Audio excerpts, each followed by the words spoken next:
আসসালামু আলাইকুম, welcome back to my mini blog. তো আজকের দুপুরবেলার খাবারের মেনুতে ছিল, প্রথম পাতেই নিয়েছি লাল শাক ভাজি। আমার খুবই পছন্দের এই শাক ভাজিটা, আর এই শাক ভাজিটা একটু ঝাল ঝাল ছিল, খেতে কিন্তু অনেক বেশি মজা হয়েছিল।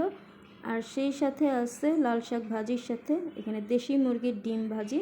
তো এই ডিম ভাজি দিয়ে লাল শাকটা খেতে কিন্তু ভীষণ ভালো লাগতেছিল, আর লাল শাকটা খেতেও কিন্তু অনেক মজা হয়েছিল। এর পরের পাতে নিয়েছিলাম সবজি। তো এটা হচ্ছে শীতের সবজি দিয়ে সবজি তরকারিটা রান্না করা হয়েছিল। এর মধ্যে সিম আছে, ফুলকপি আছে।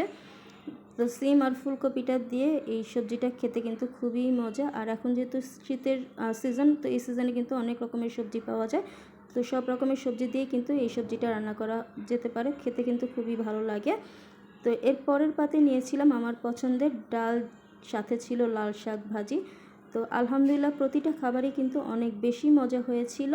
তো যাই হোক, এখন আমি আমার দুপুরের খাবারটা শেষ করছি, আর সেই সাথে আমি আমার ভিডিওটা এখান থেকে শেষ করছি। তো সবাই ভালো থাকবেন, আল্লাহ হাফেজ।